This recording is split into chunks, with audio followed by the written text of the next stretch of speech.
Hello friends, स्वागत है फिर से आप सभी का हमारे यूट्यूब चैनल सक्सेस प्लेटफॉर्म की में। और 24 फरवरी है आज, और करंट अफेयर सेट जो होगा 46 होगा। अभी तक जितने भी करंट अफेयर्स के जो सेट थे वो सारे के सारे वीडियो के प्लेलिस्ट पे मिल जाएंगे। और टेलीग्राम पे, ठीक है, आप लोग टेलीग्राम पे जाकर इसका PDF वहाँ से ले लीजिएगा। ठीक, जितने भी सेट हैं सभी में 100 प्लस वाले ही सीरीज हैं। ठीक है, जितने भी सेट हैं सभी में 100 प्लस वाले सीरीज है। तो आप करंट अफेयर्स के इंपॉर्टेंट जो क्लास है उन्हें ज़रूर देख लीजिएगा। जितने भी 45 अब तक मैंने करा रखे हैं, और ये लगा के 46 हो जाएगा। ठीक है, तो कुछ और भी है इंडिविजुअल भी जो टॉपिक पे भी मैंने वीडियो बनाया, तो उन्हें भी आप देख लीजिएगा करंट अफेयर्स का सेशन को। तो जितने भी PDF चाहिए वहाँ टेलीग्राम पे मिल जाएगा। और हाँ, 2000 वाले भी, जो जैसे कि मैंने कहा था कि 2000 के PDF आपको बहुत ही जल्द, है ना, मिलेंगे। ठीक है, बहुत ही जल्द मिल जाएंगे।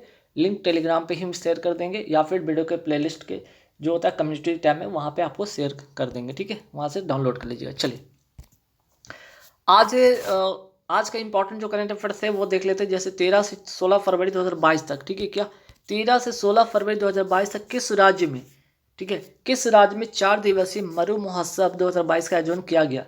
तो इसका आंसर जो हो जाएगा राजस्थान। ठीक है, राजस्थान में भी कहाँ? तो पोखरण। पोखरण में कहाँ? तो जैसलमेर में। ठीक है, कहाँ? तो राजस्थान के पोखरण के जैसलमेर में। ठीक है, और इस बार की अगर मैं बात करूं, मरु महोत्सव का जो नाम रखा गया है इस बार का, रखा गया उम्मीदों की उड़ान। ठीक है, यह उम्मीदों की, इसका क्या नाम रखा गया है? उम्मीदों की उड़ान। ठीक है, मरु यानी कि मरुस्थल की सीमा, ठीक है, की सीमा की सुरक्षा करना, जिसकी भी जिम्मेदारी है BSF की। ठीक है, बॉर्डर सिक्योरिटी फोर्स। इसमें ऊँट के प्रदर्शन इस महोत्सव में किया जाता है। ठीक है, तो यहाँ पे ध्यान रखिएगा, ऊँट पर प्रदर्शन किया जाता है BSF के द्वारा। ध्यान रखिएगा, BSF के द्वारा ऊँट पर प्रदर्शन किया जाता है। लेकिन सवाल यहाँ से एक और भी आता है कि ऊँट महोत्सव कहाँ का है? ये भी है राजस्थान का, पर बीकानेर। ठीक है, ध्यान रखिएगा। चलिए, नेक्स्ट सवाल पे आते हैं, जो कि मोस्ट इंपॉर्टेंट क्वेश्चन है। ठीक है, और छपेगा भी एग्जाम में, कि 14 जनवरी 2022 को, ठीक है, किसे 14 जनवरी 2022 को किसे केंद्रीय माध्यमिक शिक्षा बोर्ड यानी कि CBSE, ठीक है, central board of security education, है ना, sorry, central board of secondary education, ठीक है, central board of secondary education का नया अध्यक्ष नियुक्त किया गया है। ठीक है, नया जो है अध्यक्ष नियुक्त किया गया, नाम है विनीत जोशी। ठीक है, ध्यान रखिएगा। चलिए, नेक्स्ट क्वेश्चन पे आते हैं कि हाल ही में केंद्र सरकार ने किसे मुख्य आर्थिक सलाहकार नियुक्त किया है? आंसर हो जाएगा अनंत नागेश्वरम। ठीक है, अनंत नागेश्वरन। ध्यान रखिएगा, इंपॉर्टेंट क्वेश्चन है। नेक्स्ट क्वेश्चन पे आते हैं कि UGC यानी कि university grant commission, university grant commission के जो नए अध्यक्ष बनाए गए हैं उनका नाम है जगदीश कुमार। तो दोनों नाम याद रखिएगा। अपॉइंटमेंट, न्यू अपॉइंटमेंट का जरूर क्वेश्चन, एक दो सवाल एग्जाम में बनते, तो ध्यान रखिएगा। ठीक है, अनंत नागेश्वरन, ठीक है, मुख्य आर्थिक सलाहकार। और UGC के जो नए अध्यक्ष बने जगदीश कुमार। ठीक है, चलिए नेक्स्ट क्वेश्चन पे आते हैं। नेक्स्ट जो क्वेश्चन है क्या, हाल ही में व्यक्तिगत श्रेणी में सुभाष चंद्र बोस आपदा प्रबंधन पुरस्कार 2022 किसे दिया गया है? प्रोफेसर विनोद शर्मा को। ठीक है, विनोद शर्मा को दिया गया है, ध्यान रखिएगा। चलिए, नई शिक्षा नीति किस समिति की सिफारिश पर तैयार की गई? ठीक है, जो नई शिक्षा नीति किस समिति की सिफारिश पर तैयार की गई है? तो ध्यान रखिएगा, कस्तूरी रंगन समिति की सिफारिश पे। ठीक, पहले जो था 10+2 था, अब ये कौन से फॉर्मूला पर आधारित हो गया है? 5+3+3+4। प्रतिवर्ष अगर मैं बात करूं अंतर्राष्ट्रीय बाल कैंसर दिवस, ठीक है, दोनों ध्यान रखिएगा। एक तो होता है यहाँ पे ध्यान रखिए, एक होता है कैंसर, विश्व कैंसर दिवस।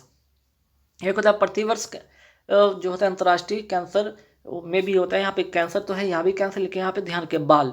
ठीक है, क्या बाल कैंसर दिवस कब मनाया जाता है? 15 फरवरी को। ठीक है, 15 फरवरी को बाल कैंसर दिवस मनाया जाता है, जिसकी थीम है 2022 की बेहतर जीवन रक्षा। ठीक है, वही बात करते हैं विश्व कैंसर जो है, विश्व कैंसर दिवस कब मनाया जाता है? 4 फरवरी को मनाया जाता है। और 2022 की थीम क्या है? Close the care gap. ठीक है, क्लोज द केयर गैप। चलिए, नेक्स्ट क्वेश्चन पे आते हैं कि राष्ट्रीय महिला दिवस 13 फरवरी को मनाया जाता है। ठीक है, और सरोजिनी नायडू के जन्म दिवस के उपलक्ष्य पर राष्ट्रीय महिला दिवस मनाया जाता है। ठीक, नेक्स्ट, होप एक्सप्रेस किस राज्य में शुरू की गई है? आंसर हो जाएगा महाराष्ट्र में। और किस लिए? तो कैंसर की रोकथाम के लिए, ठीक है, कैंसर की रोकथाम के लिए। 15 फरवरी 2022, ठीक है, 15 फरवरी 2022 को जानी मानी शख्सियत बप्पी लहरी, क्या बप्पी लहरी का निधन हो गया। वे थे, क्या थे? वो सिंगर थे। इन्हें डिस्को किंग भी कहा जाता था, क्या इनको डिस्को किंग भी कहा जाता था। और दूसरा गोल्डन मैन के भी नाम से इन्हें जाना जाता था, ठीक है। आइए बात करते हैं लता मंगेशकर का, जिनका हाल ही में निधन हो गया है। और इनको अगर मैं बात करूँ, इनको जो भारत रत्न कब मिला? तो 2001 में मिला। इन्हें स्वर कोकिला भी कहा जाता है, ये भी ध्यान रखिएगा। और लता मंगेशकर की अगर मैं बात करूँ तो किस क्षेत्र में इनका संबंध रहा है? तो संगीत के क्षेत्र में इनका संबंध रहा है, ठीक है। चलिए, सोनू निगम को, ठीक है, सोनू निगम को 2022 में कौन सा अवार्ड, यानी कि कौन सा पद्म अवार्ड दिया गया है? तो ध्यान रखिएगा, पद्मश्री अवार्ड दिया गया है सोनू निगम को 2022 में। वहीं नीरज चोपड़ा को 2022 में कौन सा पद्म पुरस्कार दिया गया? इनको भी पद्मश्री सम्मान से नवाजा गया है। और एक बात और ध्यान रखिएगा, क्या एक चीज़ और यहाँ पे ध्यान रखिए इनको, ठीक है, टोक्यो गोल्ड ओलंपिक, ठीक है, टोक्यो ओलंपिक 2020 में इन्हें गोल्ड मेडल मिला था, है ना। इन्हें गोल्ड मेडल मिला था भाला फेंक में। और भाला फेंक दिवस जो 7 अगस्त वो दिन था 2021 का 7 अगस्त 2021 का दिन था। और उसी दिन को भाला फेंक दिवस भी मनाया जाता है, बनाने की घोषणा पीएम मोदी के द्वारा किया गया, ठीक है। तो भाला फेंक दिवस 7 अगस्त को, ठीक है। चलिए नेक्स्ट क्वेश्चन, देवेंद्र झांझरिया को 2022 में कौन सा पद्म पुरस्कार दिया गया है? तो पद्म भूषण, ठीक है, पद्म भूषण। और यहाँ से एक चीज़ और ध्यान रखिएगा, नीरज चोपड़ा को भाला फेंक, ये जो नंबर है ना याद रखिएगा, 87.58 मीटर, ठीक है। इसी को फेंक कर गोल्ड मेडल जीता टोक्यो ओलंपिक में और इतिहास रच दिया, ठीक है। इन्होंने फिर इतिहास रच दिया। चलिए, संगीत के क्षेत्र में पहला भारत रत्न पुरस्कार किसे मिला है? संगीत के क्षेत्र में पहला भारत रत्न किसे मिला है? तो आंसर याद रखिएगा, सुब्बुलक्ष्मी, ठीक है, सुब्बुलक्ष्मी को ध्यान रखिएगा। जो है संगीत के क्षेत्र में पहला भारत रत्न पुरस्कार मिला था। एक सवाल यहाँ भी आता है कि ग्रैमी अवार्ड किस क्षेत्र में दिया जाता है? संगीत के क्षेत्र में। पुलित्जर अवार्ड तो पत्रकारिता के क्षेत्र में। पुलित्जर अवार्ड की अगर बात करें तो वास्तुकार, ठीक है। 2-3 बातें और भी ध्यान रखिएगा। चलिए, 16 फरवरी 2022 को किसने सीड योजना का शुभारंभ किया है? तो डॉक्टर वीरेंद्र कुमार, क्या डॉक्टर वीरेंद्र कुमार, ध्यान रखिएगा, सामाजिक न्याय एवं अधिकारिता मंत्री हैं, ठीक है। ये क्या है? सामाजिक न्याय एवं अधिकारिता मंत्री हैं। और इन्होंने इस योजना का शुभारंभ किया है। सीड यानी कि स्कीम फॉर इकोनॉमिक एम्पावरमेंट, है ना, एम्पावरमेंट DNTs, ठीक है, स्कीम फॉर इकोनॉमिक एम्पावरमेंट, ठीक है, एम्पावरमेंट DNTs। अब DNTs का यहाँ पे फुल फॉर्म ये भी याद रखिएगा, इसका भी फुल फॉर्म होगा, क्या होगा? डी नोटिफाइड, क्या डी नोटिफाइड नोमैडिक, ठीक है, नोमैडिक, डी नोटिफाइड क्या नोमैडिक एंड, और ध्यान रखिएगा इसमें एक और, यहाँ पे डी से हो गया डी नोटिफाइड, एन से हो गया नोमैडिक, और टी से, ठीक है, टी से यहाँ पे ध्यान रखिएगा, यहाँ पे हो गया एक और सेमी, क्या सेमी नोमैडिक, ठीक है, D notified, nomadic and semi nomadic, ठीक है, याद रखिएगा इसका फुल फॉर्म। चलिए, तो इसका जो शुभारंभ किसने किया है? डॉक्टर वीरेंद्र कुमार, सामाजिक न्याय एवं अधिकारिता मंत्री हैं। तो DNTs का मतलब ध्यान रखिए, DNT का मतलब, ठीक है। चलिए आगे बढ़ते हैं सवाल पे। नेक्स्ट जो सवाल है, क्या हाल ही में चर्चा में रहा लस्सा बुखार का संबंध किससे है? तो देखिए, ये लस्सा बुखार एक्चुअली ये हुआ कहाँ है, ठीक है। एक्चुअली ये लस्सा जो बुखार है, इंग्लैंड में भी हाल ही में इससे 3 लोगों की मौत हो गई इंग्लैंड में, ठीक है। ये वायरस से होता है और चूहा के ये माध्यम से फैलता है, ठीक, ये चूहा के माध्यम से ये फैलता है, याद रहेगा। चलिए नेक्स्ट सवाल पे आते हैं। 21वां विश्व सतत विकास शिखर सम्मेलन 2022 की मेजबानी कौन सा देश कर रहा है? तो आंसर हो जाएगा भारत, ठीक है। कौन सा देश कर रहा है? तो भारत। और कौन सा? तो 21वां, ठीक है, 21 याद रखिएगा। और ये कौन सी संस्था के द्वारा इसका आयोजन किया गया? तो टेरी संस्था के द्वारा जो है इसकी आयोजन किया गया। टेरी अर्थात यहाँ पे लिखा हुआ है द एनर्जी रिसर्च इंस्टीट्यूट द्वारा आयोजन किया गया। इसमें घोषणा पत्र जारी किया गया है और उस घोषणा पत्र में क्या कहा गया, एक्ट फॉर अर्थ। ठीक है, तो जो सतत विकास शिखर सम्मेलन 2022 में जो घोषणा पत्र जारी हुआ है उसमें जो घोषणा पत्र में क्या कहा गया है, एक्ट फॉर अर्थ के बारे में कहा गया है। ठीक है, चलिए यहाँ तक तो बात समझ में आया। मैं इसकी देखिए यहाँ पे वर्ल्ड सस्टेनेबल डेवलपमेंट समिट की बात हो रही है 2022 में 16 फरवरी को, और कुल मिला के यहाँ पे पर्यावरण को ध्यान में रखकर इसका विकास करना है, इसका उद्देश्य है। ठीक है, चलिए 1972 में कौन सा सम्मेलन सतत विकास से संबंधित था? स्टॉकहोम में ये सम्मेलन होता है। ठीक है, सतत विकास से संबंधित। ठीक, स्टॉकहोम में 1972 में सम्मेलन होता है सतत विकास से संबंधित, स्टॉकहोम में। सस्टेनेबल डेवलपमेंट गोल कितने हैं? ठीक है, तो कुल 17 है। ठीक है, और इसका लक्ष्य 2015 से लेकर 2030 तक इसका लक्ष्य रखा गया है। सस्टेनेबल डेवलपमेंट में जो कितने गोल हैं, 17 गोल है। 2015 से 30 तक इसकी लक्ष्य रखा गया है। ठीक, चलिए भारत ने कब तक शुद्ध कार्बन उत्सर्जन शून्य करने का, क्या शून्य करने का लक्ष्य रखा है? 2070 तक। छपने वाला सवाल है, ध्यान रखिएगा। चलिए पहला पृथ्वी सम्मेलन कब आयोजित किया गया? 1992 में। कहाँ? रियो दी जेनेरो, कहाँ? ब्राजील में। ठीक है, चलिए कॉप 27 का, ठीक है, कॉप 27 का आयोजन 2022 में कहाँ पे होगा? आंसर हो जाएगा मिस्र में। ठीक है, कॉप 27। ठीक, मीन्स की कॉप मीन्स की कॉन्फ्रेंस ऑफ पार्टीज, और ये होता है कि इस पर तो क्लाइमेट चेंज पर ये जो समिट होती है। ठीक है, नेक्स्ट सवाल पे आते हैं। 15 फरवरी 2022 को किस IPS अधिकारी को गुरुग्राम की पहली महिला पुलिस आयुक्त यानी कि कमिश्नर नियुक्त किया गया है? नाम है इनका कला रामचंद्रन। ठीक है, पुलिस जो कमिश्नर है इनको नियुक्त किया गया कला रामचंद्रन को। और पहली महिला पुलिस आयुक्त कहाँ की? गुरुग्राम की। ठीक है, गुरुग्राम कहाँ? हरियाणा। ठीक है, हरियाणा। चलिए नेक्स्ट क्वेश्चन पे आते हैं। Fearless governance. ठीक है, फियरलेस गवर्नेंस किसकी पुस्तक है? डॉक्टर किरण बेदी की ये पुस्तक है। और भारत की पहली महिला IPS थी कौन? डॉक्टर किरण बेदी। भारत का पहला हेली हब कहाँ खोला जा रहा है?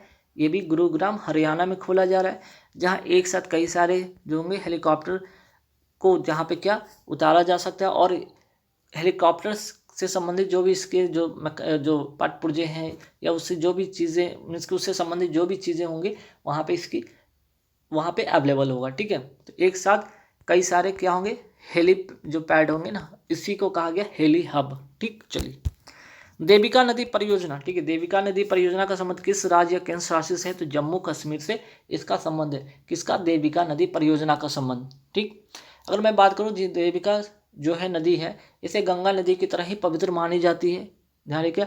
और इसका विलय किस में हो जाता है? रावी नदी में हो जाता है। इसका उद्देश्य बांधों का निर्माण करना और स्वच्छता को बढ़ावा देना। ठीक है, दुनिया का सबसे ऊंचा रेल पुल कहाँ बनाया जा रहा है? जम्मू कश्मीर में। नदी कौन सी है? चिनाब नदी। ठीक है, नदी कौन सी है? चिनाब नदी, 359 मीटर ऊंचा। ठीक है, दुनिया का सबसे ऊंचा रेल। ठीक, चलिए हाल ही में कौन सा देश नागरिक हवाई क्षेत्र में नागरिक हवाई क्षेत्र में ड्रोन उड़ाने की अनुमति देने वाला दुनिया का पहला देश बन गया है? आंसर हो जाएगा इजराइल। ठीक है, आंसर हो जाएगा इजराइल। 7600 मीटर ऊंचाई पर 36 घंटों तक ये रह सकता है ना। नेक्स्ट सवाल पे आते हैं कि चंद्रयान 3। ठीक है, चंद्रयान 3 मिशन कब लॉन्च किया जाएगा? अगस्त 2022 में। इसमें एक ऑर्बिटर और एक लैंडर मॉड्यूल होगा। ठीक है, अगर मैं बात करूँ इससे पहले चंद्रयान 1 लॉन्च किया गया था, चंद्रयान 2 लॉन्च किया गया था। तो अगर मैं बात करूँ चंद्रयान 1 किसके द्वारा भेजा गया था? PSLV C11 के द्वारा 2008 में। ठीक है, तब ये सिर्फ क्या था, मून के क्या थे, ये परिक्रमा कर रहे थे, इसकी जो है कक्षा में घूम रहे थे ना। दूसरा जब होता है यहाँ पे चंद्रयान 2 का मिशन होता है। ठीक है, चंद्रयान 2 की जब मिशन होता है GSLV MK3 के द्वारा, इसके लैंडर का नाम था विक्रम और रोवर का नाम था प्रज्ञान। तब यहाँ था ये सरफेस पे इसको उतारा गया। ठीक है, इसको सरफेस पे उतारने की बात यहाँ पे की गई थी, इसको चंद्रयान 2 को, जिसमें कि लैंडर का नाम था विक्रम और रोवर का नाम था प्रज्ञान। लेकिन लैंडिंग से जस्ट कुछ सेकंड पहले ही क्या हुआ, ये क्रैश हो गया। ठीक है, जिसके कारण ये असफल हो गया। और अब चंद्रयान 3 की बारी, जिसमें फिर से एक बार और प्रयास किया जाएगा इसके सतह पर उतारने का। चलिए मंगलयान, अगर मैं बात करूँ चंद्रयान की बात हो रही तो मंगलयान किसके द्वारा भेजा गया था? PSLV C-25 के द्वारा। ठीक है, ये बात ध्यान रखिएगा। और इसमें क्या क्या बन सकता है, जैसे कि अगर मैं बात करूँ इसरो के द्वारा चंद्रयान, मंगलयान, गगनयान, समुद्रयान, समुद्र की गहराई तक जाने के लिए, गगनयान अंतरिक्ष के लिए। ठीक है, अगर मैं बात करूँ नेक्स्ट की इसरो के नए अध्यक्ष कौन बने? एस सोमनाथ। क्या इसरो के जो नए अध्यक्ष कौन बने? एस सोमनाथ। 10वें जो है, ठीक है, 10वें ये इनके पहले कौन थे? के सिवान, है ना। इनके जो स्थान पे कौन आ गए? एस सोमनाथ। अगर मैं बात करूँ इसरो की स्थापना कब होती है? 15 अगस्त 1969 को। अगर इसकी मुख्यालय की मैं बात करूँ तो मंगलुरु। ठीक, इसरो के पहले अध्यक्ष एवं अंतरिक्ष विज्ञान के जनक किन्हें कहा जाता है? विक्रम साराभाई को। ठीक है, ये पहले अध्यक्ष भी थे और अंतरिक्ष विज्ञान के जनक भी इन्हें कहा जाता है। बात करें सतीश धवन केंद्र कहाँ स्थित है? तो सतीश धवन केंद्र स्थित है श्रीहरिकोटा, आंध्र प्रदेश में। और इसरो की मैं बात करूँ तो जो अपने सारे परीक्षण यहीं से करता है कौन? इसरो। ठीक है, नेक्स्ट क्वेश्चन पे आते हैं कि काजरी कहाँ स्थित है? ठीक है, कहाँ स्थित है ये बताना है आपको कि central arid zone for research institute कहाँ स्थित है? आंसर होगा जोधपुर में। कहाँ? तो आंसर हो जाएगा जोधपुर। ठीक, चलिए BSF की मैं बात करूँ, बॉर्डर सिक्योरिटी फोर्स की भी बात करूँ तो इसके वर्तमान महानिदेशक कौन है? पंकज कुमार सिंह। लोसर महोत्सव, अगर मैं बात करूँ फेस्टिवल से सवाल आते हैं तो ध्यान रखिए, लोसर महोत्सव का लोसर महोत्सव है कहाँ मनाया जाता है? लद्दाख में। कचाई जो लेमन महोत्सव कहाँ मनाया जाता है? मणिपुर में। ठीक है, वर्ष 2022-23 में राजकोषीय घाटा। आ जाइए अब GDP के बारे में बात करते हैं। ठीक है, मैं बात कर रहा हूँ यहाँ पे अब कुछ इंपॉर्टेंट जो सवाल होंगे GDP से रिलेटेड। ठीक है, GDP से रिलेटेड सवाल, जैसे कि वर्ष 2022-23 में राजकोषीय घाटा GDP का कितना प्रतिशत अनुमानित है? 6.4%। ठीक है, नेक्स्ट चालू वित्त वर्ष 2021-22 में राजकोषीय जो घटा GDP का कितना प्रतिशत अनुमानित है? 6.9%। तो ये चालू वित्त वर्ष की बात हो रही है और यहाँ पे 22-23 की बात हो रही है बजट में। बजट 2022-23 में राज्य अपना राजकोषीय घाटा GDP का कितना कर सकता है? तो राज्य को भी, ये हो गए दोनों सेंट्रल लेवल पे, ये क्या हो गए? दोनों सेंट्रल लेवल पे, और ये हो गए स्टेट लेवल पे, है ना। ये हो गए स्टेट लेवल पे। स्टेट लेवल पे कितना? 4%। ठीक है, सवाल आते हैं बजट में भारत की आर्थिक वृद्धि दर। ठीक है, बजट में भारत की आर्थिक वृद्धि दर कितने प्रतिशत की अनुमान लगाया गया? 9.27% या 9.2% लिखा भी रहेगा, ध्यान रखिएगा 9.27%। बजट में अमृतकाल की अवधि, ये अब अमृतकाल की अवधि है क्या? तो देखिए आज़ादी की 75वीं वर्षगांठ इस बार मनाया जा रहा है और इससे लेकर अब 100वीं वर्षगांठ के बीच में आते हैं टोटल 25 ईयर्स। इसी 25 वर्ष को बजट में क्या कहा गया? अमृतकाल। ठीक है, चलिए नेक्स्ट सवाल पे आते हैं कि अगले 25 साल भारत की, ठीक है, अगले 25 साल की मैं बात करूं कि भारत अगले 25 साल भारत एट द रेट, ठीक है, 100 के अमृत, ठीक है, एट द रेट 100 के अमृत काल में प्रवेश करते हुए बजट में 4 प्राथमिकताओं में क्या 4 प्राथमिकताओं में विकास पर जोर दिया है। वो कौन से 4 है? ठीक है, ये 4 विषय कौन कौन से हैं? ध्यान रखिएगा, ये 4 प्राथमिकताएं कौन कौन से हैं। पहला हो जाएगा यहाँ पे क्या? पहला हो जाएगा PM गति शक्ति, दूसरा हो जाएगा समेकित विकास, तीसरा हो जाएगा उत्पाद संवर्धन, ठीक है, एवं निवेश, सनराइज अवसर, ऊर्जा संक्रमण, जलवायु कार्य, और चौथा हो जाएगा निवेश की वित्तीय मदद। ठीक है, तो ये 4 प्राथमिकता ध्यान रखिएगा। PM गति शक्ति, अगर पूछा जाए PM गति शक्ति है क्या, ठीक है, तो इस योजना में होता क्या कि जो मंत्रालय हैं या विभाग आपस में जो लिंक हैं, ठीक है, आपस में एक दूसरे में लिंक है, उन सभी को एक साथ जोड़ना, यही है PM गति शक्ति। ठीक है, चलिए नेक्स्ट सवाल पे आते हैं कि PM गति शक्ति को बढ़ावा देने के लिए कितने इंजन का उल्लेख बजट 2022-23 में किया गया? ये 7 इंजन है। ये 7 इंजन कौन कौन है? Road, rail, airports, ports, mass transport है, वाटरवेज है, लॉजिस्टिक इंफ्रास्ट्रक्चर है। ठीक है, ऐसे 7 हैं, ध्यान रखिएगा। इन सब का क्या है काम? तो इंफ्रास्ट्रक्चर का डेवलपमेंट करना। ठीक, नेक्स्ट क्वेश्चन पे आते हैं कि बजट 2022-23 के बजट में PPP मीन्स की PPP मॉडल पर कुल कितने मल्टी मॉडल लॉजिस्टिक पार्क बनाने की घोषणा की गई है? आंसर हो जाएगा कुल 4। ठीक है, कितने हो जाएंगे? कुल 4। ठीक, अच्छा यहाँ पे एक क्वेश्चन छूट गया क्या? अच्छा हाँ, यहाँ पे छूट गया। PM गति शक्ति योजना के अंतर्गत कितने किलोमीटर नेशनल हाईवे का विस्तार किया जाएगा? तो 25,000 किलोमीटर का विस्तार किया जाएगा। ठीक है, 25,000 किलोमीटर का विस्तार PM शक्ति जो योजना है ना, इसके अंतर्गत। ठीक है। चलिए, बजट 2022-23 में ट्रिपल पी मीन्स की पीपीपी मॉडल पर कुल मीन्स की पीपीपी मीन्स की पब्लिक प्राइवेट पार्टनरशिप पर कुल कितने जो multi modal logistic power plant की घोषणा की गई? 4, टोटल 4 है। ठीक है, याद रखिएगा।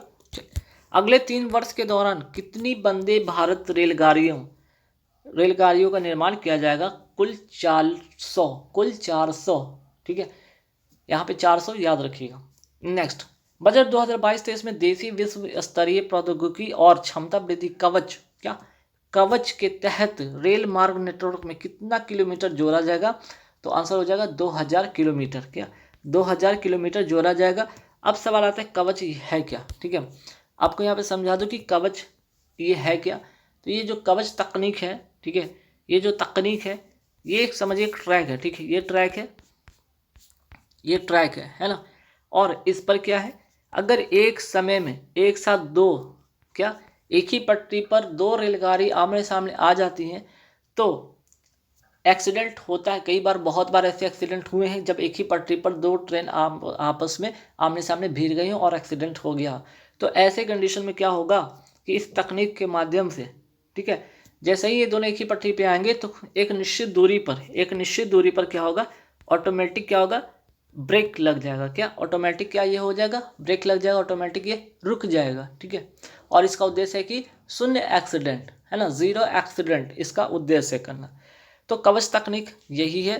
और मैंने यहाँ पे इसको विस्तार से लिखा भी कि कवच तकनीक है क्या। तो एक रेलवे ट्रैक पर जब 2 रेलगाड़ी एक साथ आमने सामने आ जाए तो निश्चित दूरी पर ऑटोमेटिक ये क्या हो जाएगी, रुक जाएगी।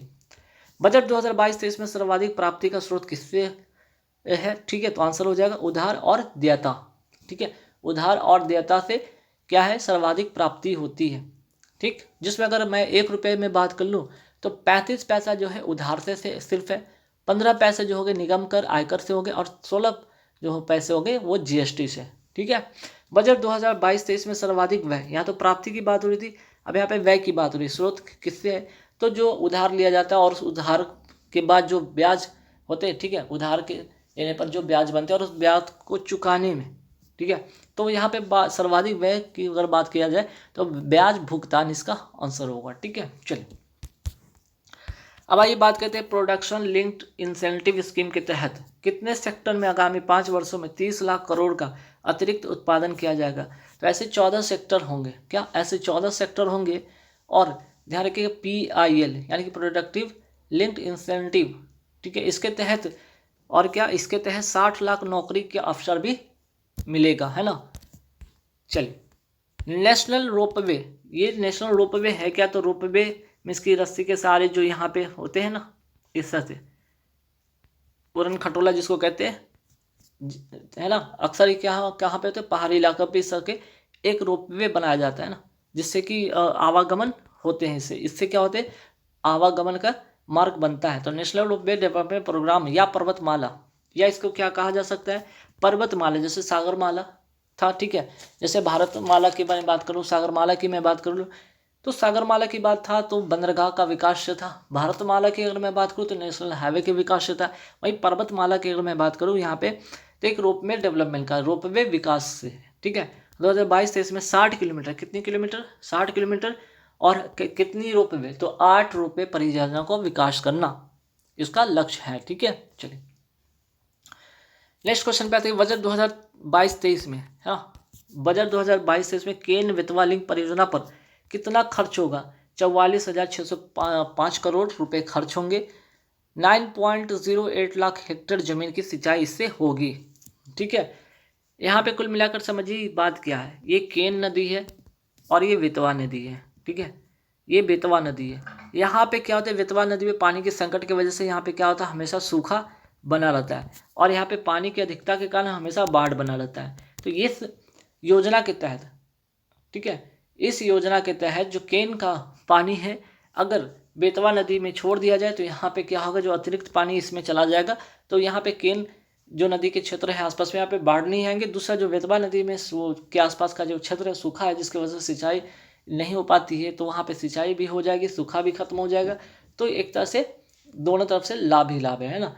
और अगर मैं बात करूँ यहाँ पे केन बेतवा लिंक, अगर मैं बात करूँ यहाँ पे नदी जोड़ो परियोजना, अगर मैं बात करूँ एक संबंध इनसे किनसे था, इनका वो इनकी जो क्रांति किनसे शुरू हुई थी? अटल बिहारी वाजपेयी से, जिन्होंने क्रांति का नाम दिया था अमृत क्रांति, नदी जोड़ो परियोजना। ठीक है, चलिए। बाजरे का अंतर्राष्ट्रीय वर्ष किस वर्ष को घोषित किया गया? 2023 को। ठीक है, 2023 को क्या किया गया है? बाजरे का, है ना, बाजरे का क्या अंतर्राष्ट्रीय जो है वर्ष घोषित किया गया है ना, बाजरे का अंतर्राष्ट्रीय वर्ष, या मोटे अनाज भी कह सकते हैं। चलिए नेक्स्ट क्वेश्चन पे, पीएमई विद्या क्या है? ठीक है, पहले पीएमई विद्या है क्या? तो विश्व के टॉप 100 यूनिवर्सिटी जो पीएमई विद्या योजना पर उपलब्ध होगा, इस पर ऑनलाइन पढ़ाया जाएगा। इसके द्वारा साथ ही एक कक्षा के लिए एक टीवी चैनल होगा। ठीक है, ये कुल मिला के बात इतनी सी थी। ठीक, तो अब आइए पीएमई योजना से रिलेटेड यहाँ पे एक और सवाल बन सकता है कि पीएमई विद्या योजना के तहत एक कक्षा एक टीवी चैनल का विस्तार कितने चैनल तक करने का प्रस्ताव रखा गया है? जहाँ 12 थे, अब 12 से बढ़ाकर कितने कर दिए गए हैं? 200 कर दिए गए हैं। ठीक है, एक कक्षा एक टीवी चैनल कार्यक्रम को अब 200 टीवी चैनलों पर दिखाया जाएगा। ठीक, और इसी में कहा गया है कि भाई डिजिटल यूनिवर्सिटी की स्थापना इसमें की जाएगी। आइए, पीएम डिवाइन योजना का संबंध किस क्षेत्र से है? तो डिवाइन में NE दिख रहा है, NE यानी कि नॉर्थ ईस्ट, यानी कि उत्तर पूर्वी भारत का विकास करना। और किस परिषद के द्वारा? तो उत्तर पूर्वी परिषद के द्वारा। पीएम डिवाइन का फुल फॉर्म पे देख लीजिए, PM development initiative for north east region. ठीक है, चलिए एक सवाल यहाँ पे बनेगा कि वाइब्रेंट वायलेस जो विलेज प्रोग्राम है या जीवंत ग्राम कार्यक्रम क्या है? तो उत्तरी सीमा पर स्थित सीमावर्ती जो गांव है उसका विकास करना। ठीक है, इसका विकास करना। नेक्स्ट, आज़ादी के अमृत महोत्सव में अनुसूचित बैंक कितने जिलों में 75 डिजिटल बैंकिंग यूनिट स्थापित करेंगे? 75 क्यों? तो 75वीं अमृत महोत्सव यानी कि 75वीं वर्षगांठ। ठीक है, आज़ादी की 75वीं वर्षगांठ, इसलिए हर बात में आएगा 75। ठीक है, क्योंकि 2022 में हम आज़ादी के 75वीं वर्षगांठ मना रहे हैं, यानी कि अमृत महोत्सव मना रहे हैं, इसलिए हर बात पे यहाँ पे इस मीन्स कि ये अमृत महोत्सव में हर चीज़ को 75 के रूप में यहाँ पे डिनोट किया जा रहा है। ठीक है, जैसे कि 75 डिजिटल बैंकिंग यूनिट और 75 जिलों को ही। ठीक है, 75 जिलों को ही। ठीक है, चलिए डिजिटल या वर्चुअल परिसंपत्तियों के हस्तांतरण ट्रांसफर से होने वाले आय पर टैक्स की दर कितने % होगी? तो बजट में क्या किया गया? 30% लगेगी। जैसे कि क्रिप्टो करेंसी है या इससे रिलेटेड जो भी करेंसी होंगे उन पर 30%, उनसे जो भी आय होगी उन पर टैक्स कितने लगाया जाएगा? 30%, ये बजट में कहा गया है। ठीक, चलिए पीएम आवास योजना, हर व्यक्ति को घर। पीएम आवास योजना के तहत 2022-23 में कितने घरों को निर्माण किया जाएगा? 80 लाख घरों को। ठीक है, रैंप प्रोग्राम। ठीक है, रैंप प्रोग्राम का संबंध किससे है? ठीक है, रैंप प्रोग्राम का संबंध किससे है? तो R से रेसिंग, A से एक्सेलरेटिंग, M से MSME, यही है। ठीक है, यही है प्रोग्राम, मीन्स के सूक्ष्म लघु एवं मध्यम उद्योग संबंधी विकास करना। ठीक है, माइक्रो स्मॉल मीडियम इंटरप्राइज, इसका क्या करना? विकास करना, रैंप प्रोग्राम का उद्देश्य है। ठीक है, चलिए मिशन शक्ति, मिशन वात्सल्य, सूक्ष्म आंगनवाड़ी। ठीक है, मिशन वात्सल्य, सूक्ष्म आंगनवाड़ी और पोषण 2.0 का संबंध किससे? तो महिलाओं और बच्चों के विकास से है। ठीक है, चलिए वार्षिक वित्तीय विवरण, वार्षिक वित्तीय विवरण जिसे बजट कहेंगे का उल्लेख संविधान के किस अनुच्छेद में है? देखिए बजट का, संविधान में बजट जो शब्द इसका कोई उल्लेख नहीं, लेकिन वार्षिक वित्तीय विवरण का इसका उल्लेख है अनुच्छेद 112 में। ठीक, ध्यान रखिएगा 112 में। और बजट के अंतर्गत आता है धन विधेयक, जिसका अनुच्छेद किसके अंतर्गत आता है? 110 के अंतर्गत। स्वतंत्र भारत का पहला बजट किसके द्वारा प्रस्तुत किया गया था? तो के षणमुखम सेट्टी के द्वारा। ठीक, 2022 में वित्त मंत्री निर्मला सीतारमण द्वारा कौन सी क्रम की ये बजट थी? तो ये कौन सी क्रम की थी? चौथी ये क्रम की थी। मीन्स की कुल मिलाकर वित्त मंत्री निर्मला सीतारमण ने अब तक 4 बार बजट प्रस्तुत कर चुकी हैं। ठीक है, चलिए एरो 3 है क्या? ये इजराइल का एक anti ballistic missile defence system है, एरो 3। ठीक है, कहाँ का? इजराइल का। इस सवाल पे आते हैं कि इजराइल के नए प्रधानमंत्री कौन बने हैं? Naftali Bennett. इजराइल के संसद का नाम क्या है? नेसेट। 16 फरवरी 2022 को किस राज्य में, ठीक है, मेदराम जात्रा त्यौहार का आयोजन किया जाएगा? या ठीक है, 16 फरवरी को किस राज्य में मेदराम जात्रा त्यौहार का आयोजन किया गया? आंसर हो गया तेलंगाना। इसका आंसर क्या हो जाएगा? तेलंगाना। प्रतिवर्ष भारत में राष्ट्रीय उत्पादकता दिवस जो है कब मनाया जाता है? आंसर इसका हो जाएगा 12 फरवरी। ठीक है, आंसर हो जाएगा इसका 12 फरवरी। 14 फरवरी 2022 को किस देश ने फ्रीडम कॉन्वे आंदोलन के चलते 50 वर्षों में पहली बार राष्ट्रीय आपातकालीन की घोषणा की है? आंसर हो जाएगा कनाडा। ठीक, सौभाग्य योजना के तहत और विद्युतीकरण के मामले में कौन सा राज्य सबसे आगे? आंसर हो जाएगा राजस्थान। ठीक, हाल ही में रेल मंत्रालय ने कहां पर भारत की सबसे बड़ी कुश्ती अकादमी स्थापित करने की मंजूरी दी है? आंसर हो जाएगा दिल्ली का किशनगंज। ठीक, गांजे की खेती को खत्म करने के लिए किस राज्य पुलिस ने ऑपरेशन परिवर्तन शुरू किया है? आंसर हो जाएगा आंध्र प्रदेश। हाल ही में तुर्की का नाम बदलकर क्या कर दिया गया है? तुर्की। ठीक है, अंतर्राष्ट्रीय क्रिकेट प्रसिद्ध ले 2022 के जनवरी महीने के लिए किसे पुरुष श्रेणी में प्लेयर ऑफ द मंथ चुना है? कीगन पीटरसन को। ठीक है, कीगन पीटरसन को चुना है। हाल ही में किसने NIPER अनुसंधान पोर्टल का शुभारंभ किया है? तो मनसुख मंडाविया, जो कि क्या है, भारत के वर्तमान स्वास्थ्य मंत्री और रसायन मंत्री भी हैं। ठीक है, 20 से 29 मार्च 2022 तक ताज महोत्सव 2022 का आयोजन कहाँ किया जाएगा? आंसर हो जाएगा उत्तर प्रदेश के आगरा में। और अगर मैं बात करूँ 2020-22 की जो थीम होगी वो क्या होगी? आज़ादी की 75वीं वर्षगांठ ताज के संग। ठीक, चलिए, प्रतिवर्ष अंतर्राष्ट्रीय मातृभाषा दिवस कब मनाया जाता है? तो 21 फरवरी को। और 2022 की थीम क्या? बहुभाषी शिक्षा में तकनीक का उपयोग। और मैं बात करूँ यहाँ पे भाषा से अगर बात हो ही रही तो कोक बरोक जो है कहाँ की मूल भाषा है? तो आंसर हो जाएगा कोक बरोक त्रिपुरा की मूल भाषा है। ठीक है, चलिए, 22 फरवरी 2022 को वित्तीय स्थिरता और विकास परिषद की 25वीं बैठक का आयोजन कहाँ किया गया? तो आंसर हो जाएगा मुंबई में। और इसकी अध्यक्षता किसने किया? तो वित्त मंत्री निर्मला सीतारमण ने इसकी अध्यक्षता की। नेक्स्ट सवाल पे आते हैं कि 19 फरवरी 2022 को प्रधानमंत्री नरेंद्र मोदी ने भारत में खेतों में कीटनाशकों का छिड़काव करने हेतु कितने किसान ड्रोन की शुरुआत की है? आंसर हो जाएगा 100। ठीक है, 21 फरवरी 2022 को किस राज्य की प्रख्यात गांधीवादी समाज सुधारक और स्वतंत्रता सेनानी शकुंतला चौधरी का निधन हो गया? आंसर हो जाएगा असम। प्रोजेक्ट आहरण किस राज्य सरकार ने शुरू किया है? आंसर हो जाएगा असम सरकार। ठीक है, आंसर हो जाएगा असम सरकार। और क्यों? तो स्टूडेंट में जो कौशल है, ठीक है, उसका विकास करना, उसमें सुधार करना, जो भी जो दूर दराज से जो स्टूडेंट आते हैं उनके अंदर ये जो है स्किल को क्या करना, डेवलप करना। ठीक है, आइए लता मंगेशकर के बारे में कुछ बातें जानते हैं, जिनका भी हाल ही में निधन हो गया। इनका जन्म कहाँ हुआ? इंदौर में, MP में हुआ है। ठीक है, मध्य प्रदेश के इंदौर शहर में इनका जन्म होता है। 2001 में इनको भारत रत्न दिया जाता है। और MP में, मध्य प्रदेश में लता मंगेशकर संगीत अकादमी की स्थापना अब की जाएगी। ठीक है, अक्सर चर्चा में रहने वाला लैवेंडर की खेती या बैंगनी क्रांति किस राज्य या केंद्र प्रशासित प्रदेश से संबंधित है? आंसर हो जाएगा जम्मू कश्मीर। ठीक है, आंसर हो जाएगा जम्मू कश्मीर। चलिए, भारत का पहला एरोमेटिक गार्डन कहाँ स्थापित हुआ है? तो आंसर हो जाएगा उत्तराखंड। बात करें दाची ग्राम राष्ट्रीय उद्यान कहाँ है? ठीक है, आंसर तो हो जाएगा उत्तर जम्मू कश्मीर। लेकिन ये प्रसिद्ध किसके लिए? हंगुल के लिए प्रसिद्ध है। ठीक है, हंगुल एक तरह का हिरन या बरसिंगा जैसा ही उसी के प्रजाति जैसा दिखेगा। ठीक है, हंगुल।